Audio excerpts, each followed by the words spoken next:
subscribe and, like the video.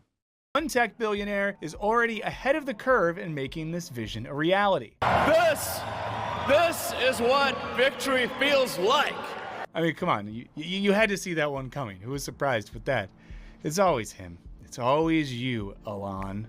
The world's richest man has been hard at work manifesting this dark new post-capitalist order. He announced his support for a German far-right party in an upcoming election and agreed with their leader that pro-Palestinian activists are basically Nazis. He accused the leader of the British Labour Party of covering up large-scale crimes and then argued that the US should liberate the UK.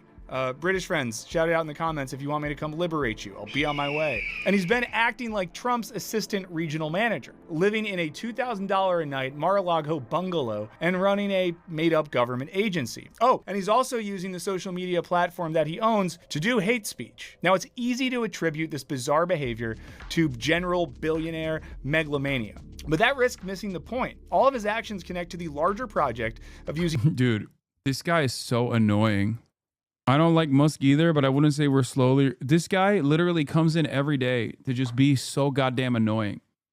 Everyone's a Nazi. Bro, he's Sig Heiled. He's actively collaborating with the AfD, which is the movement in Germany. He's actively collaborating with the Reform Party, which is the fascist movement in England. He's also openly stated that in an AfD seminar that you shouldn't... I found them. Evet, aman dikkat et. Evet. Bir dakika, bir saniye. It's ridiculous to say everyone's a Nazi, Pog. Like, this dude is basically openly stating that he is. I just don't understand what more you want, you know? Digital space to subvert governments and command increasing control over our lives. Okay, so what is techno-feudalism?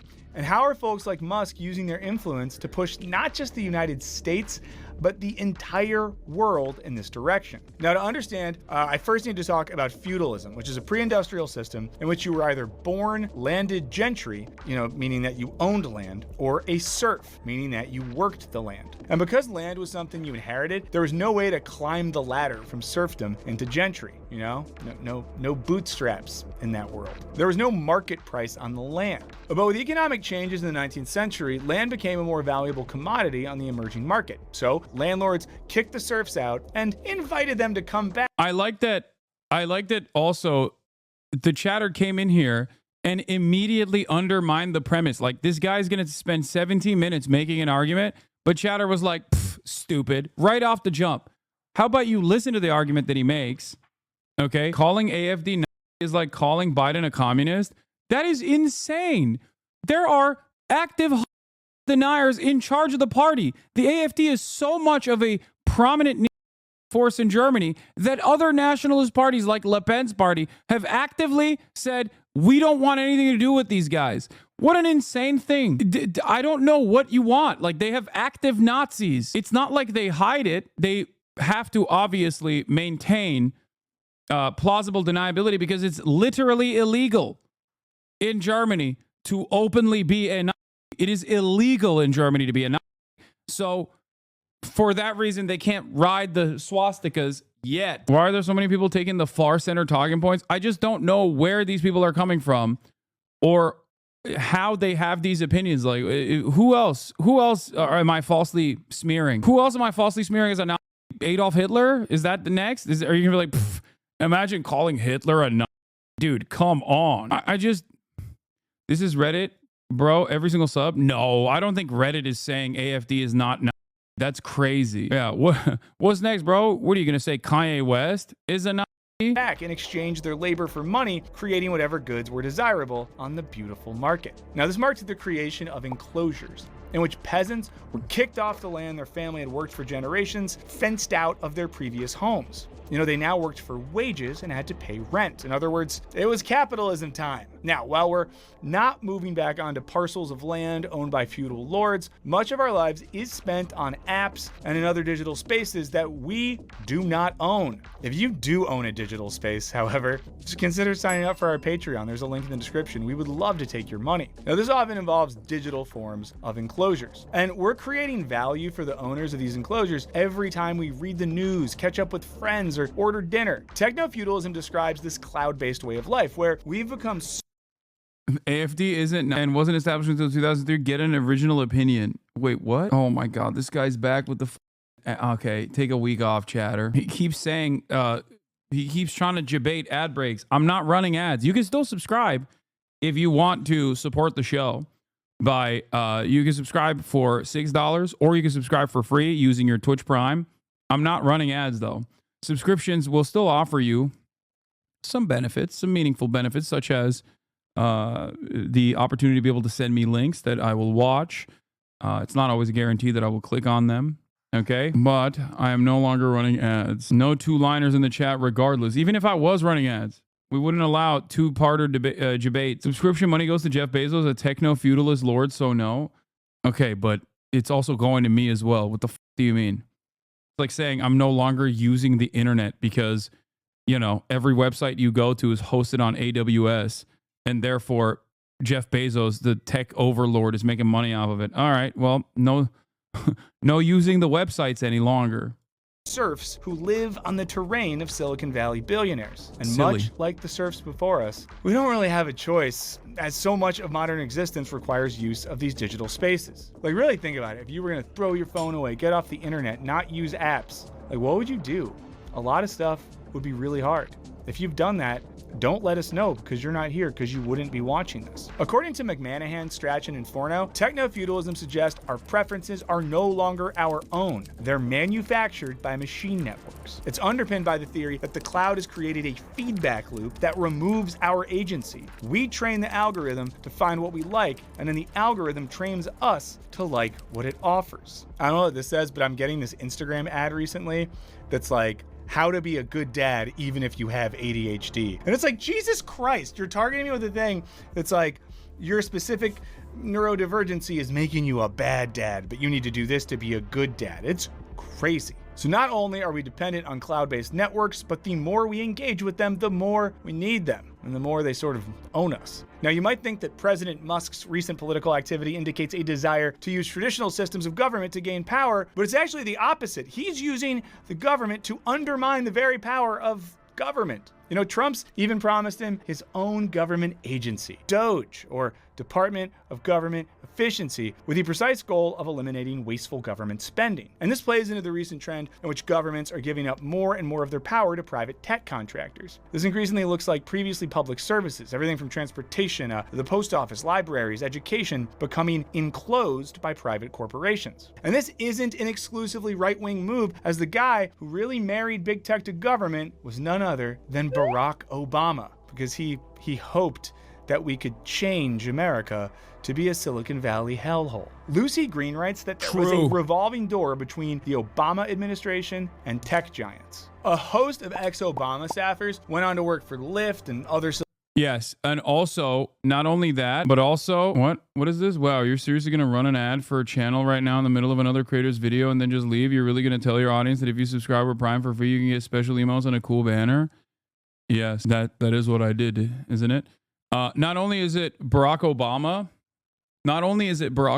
that accelerated this process, it was, I think, what the Department of Government Efficiency, DOGE, is utilizing is also an Obama era protocol that gives them some semblance of legality, as far as I understand. Like, it's operating, DOGE is technically operating under, the United States Digital Service. The DOGE structure, a reorganization and renaming of the United States Digital Service. The United States Digital Service is hereby publicly renamed to be DOGE Services. The United States Digital Service was, or is also called as the United States DOGE Service, is a Obama era. The USDS was launched on August 11, 2014 by President Barack Obama. It provided consultation services to federal agencies on IT, information technology. Its mandate was to improve and simplify digital service to improve federal websites. Now, of course, that doesn't mean that they're utilizing it to the same way, but this is yet another instance where, remember how I always tell you about, like, Republicans love looking at, like, nascent, pre-existing rules, or agencies or whatever. Anyone can edit Wikipedia, by the way. You already know that, though. All right, I'm done with you, dude. All right, take a week off, dumbass. Like, this isn't, I'm relying on Wikipedia to summarize a thing that I know happened already. You think someone digitally altered this Wikipedia page? Like, this is a real thing. What are you talking about? Here, this is the White House also saying that they're reorganizing an existing service. Like, what is wrong with you? That guy got a little taste of being an annoying little shitter in the chat and hasn't stopped chirping every single day since I responded to him defending RFK Jr.'s like anti-vaxxer nonsense. Anyway, this is yet another instance of like Republicans basically creating some semblance of legality for its actions, even if they're very obviously abusing a pre-existing structure. Or another thing that they love doing is like pointing to, I don't know, some kind of law from 1847 to be like, guess what? Back then, it was illegal for women to wear pants on Sundays, which is why now all female congresspersons are in direct violation of this law. So we're just going to refuse to listen to female congresspersons or whatever. You know what I mean? Silicon Valley giants, with some helping craft legislation that basically favors digital landlords while taking rights from the new serfs. In other words, it gives like companies a lot of power and makes it where if you're a Lyft driver, you don't have real labor rights. It's established an incestuous relationship between government power and tech influence. Green writes that Silicon Valley is now better positioned than most industries to wield political influence, and in ways we have not seen before. It is at once government vendor, collaborator, sponsor, advisor, communicator, rival, and enemy on any given day. More and more government contracts are going to Silicon Valley, especially in military and communications technology. Consider how NASA, rather than investing in its own R&D, now buys Musk's rockets and satellites. You know, this turns the agency from something that is at least in theory about the public good into a mechanism for enriching Musk. According to Green, tech companies are exacerbating all the pressures on the government, which is both eroding revenues and undermining their strength. And Yanis Varoufakis notes that as with the original enclosures, some form of fence would be necessary to keep the masses out of such an important resource. In the 18th century, it was land that many were denied access to. In the 21st century, it is access to our own identity. This is because just to participate in this new cloud-based kingdom, we're constantly trading our identity and personal data for admission. You know, this data is collected whether you're driving your Tesla or you're posting on the app formerly known as Twitter. And then you're fed ads that imply that if you have ADHD, you can't be a good dad. This means that Musk is completing a project that was initiated and endorsed by Obama and a whole bunch of liberal politicians. So don't say woke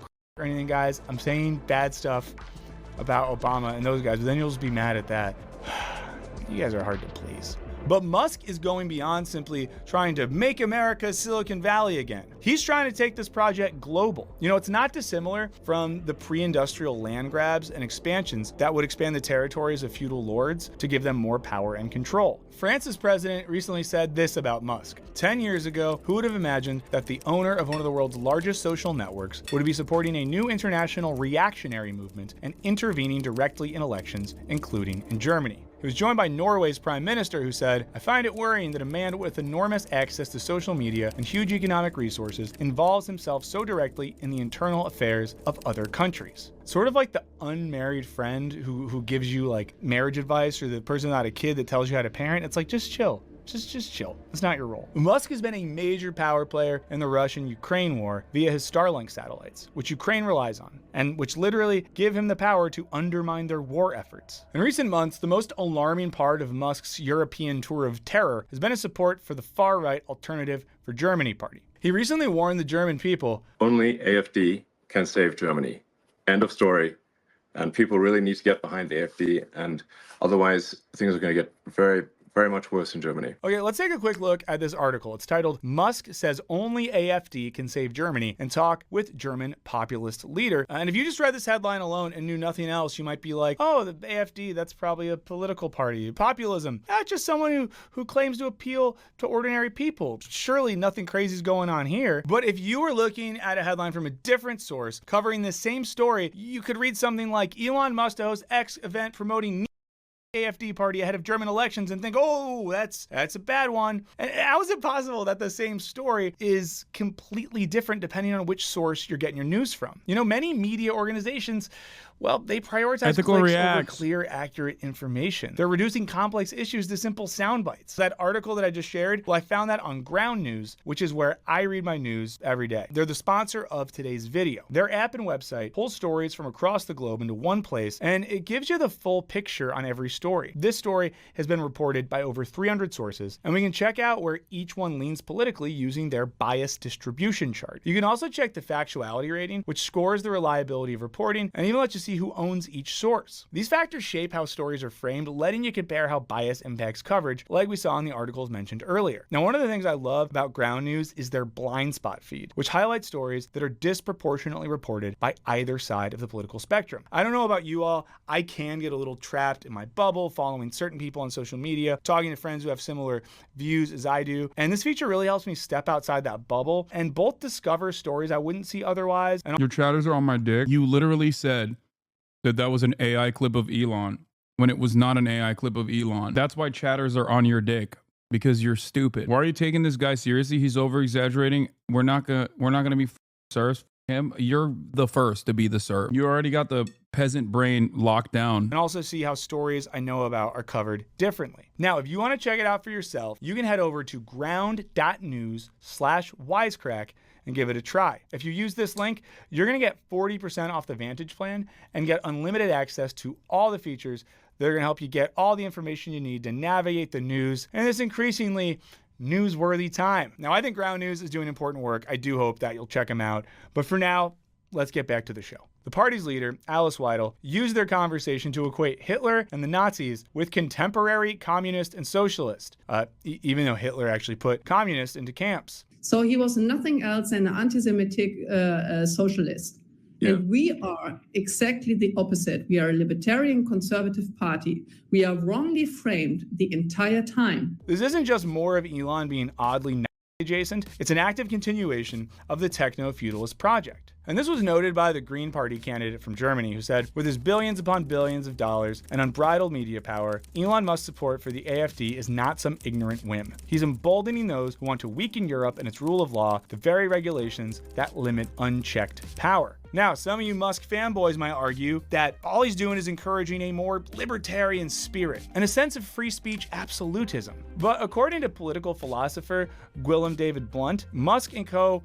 aren't libertarian. They're authoritarian. They're primarily interested in shielding themselves from regulation. They're overlords, wanting to be free of constraint, like feudal overlords of the past, as divine right of kings. They view themselves arbitrarily as geniuses, and we are buying into it one click at a time, affirming their power. And it makes sense that Musk would work to destabilize Europe with its historical social safety nets and more aggressive regulation of tech companies, including the recent Digital Markets Act, which bars companies from monetizing data collected on mobile apps to help advertisers better target individuals. But you might still be wondering, how does any of this end capitalism? Well, let's think back to the transition from feudalism to industrialism, when the enclosure of land turned everything into market relations. The early open access and publicly funded internet was, over the course of the 90s, sold off for commercial interest, and eventually enclosed by tech companies that consolidated services to extract maximum data and profit from users. But now the shift to techno-feudalism has more to do with power and control than it does market viability.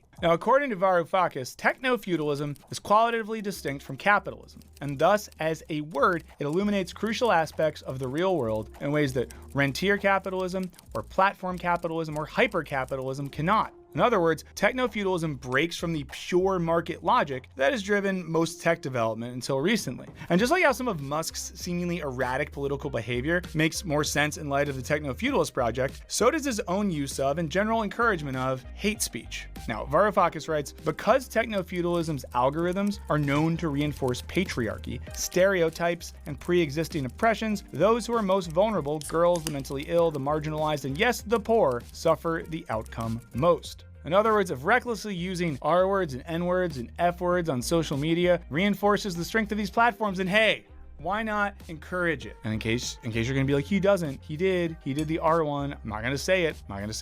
but he did it. We recently saw this with Mark Zuckerberg pulling diversity programs out of Meta, along with their content moderation program, which now allows for hate speech. And Zuckerberg has explicitly connected these moves with a renewed call for masculinity and aggression in corporate culture. It's one thing to say we want to be kind of like welcoming and make a good environment for everyone. And I think it's another to basically say that masculinity is bad. And it shouldn't shock us that folks like Zuckerberg, Bezos, Musk, Mark Andreessen are all getting in line to serve in Trump's anti-woke army. Now, Varoufakis writes that bigotry is techno-feudalism's emotional compensation for the frustrations and anxieties we experience in relation to identity and focus. He notes that even the most diligent content moderation can't stem all this hate because algorithms optimize for cloud rents, which flow more copiously from hatred and discontent. It's good for business to do hateful stuff, so they're going to keep making it possible to do hateful stuff. Now, Varoufakis also points out that another effect of the techno-feudalist revolution is that we no longer own our own minds. During our working hours, we become cloud proles, putting ourselves into various digital systems. My main one is YouTube. What digital system do you put yourself into? And then when we get home, we become cloud serfs, fueling our own distraction and exploitation. When I'm at home, I still largely fuel YouTube, sometimes other streaming apps, Reddit, Twitter, Instagram. Why don't I read books?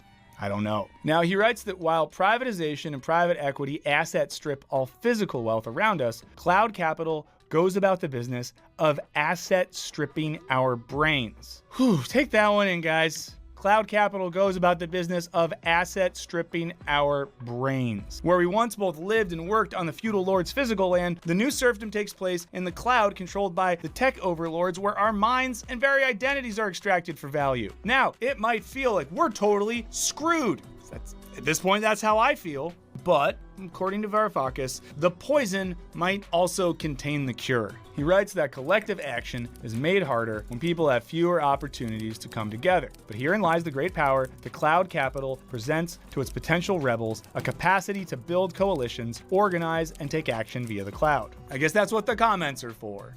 Get after it. So the very space that we're forced to work as both unpaid laborers and reproducers of the system is also a space where we can band together to rage against the machine.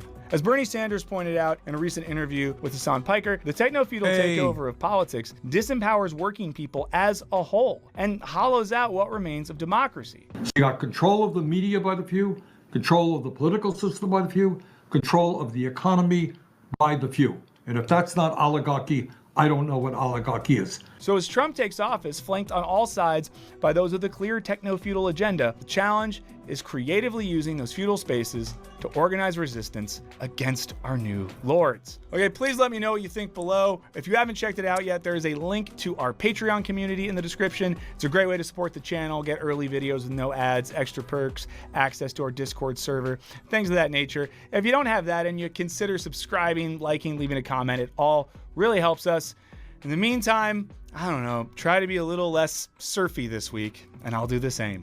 I'll see you next time. So we're all deleting Twitter and Instagram? Good luck. It's like saying during the time of enclosures that you would no longer utilize the land. Oh, I just won't live off the land no more. Especially because like there's still alternative platforms out there that you are utilizing. It's inescapable. The real goal here should be to make it more reasonable. Anyway, let's watch Overzealots, how rich countries keep poor countries in poverty and why.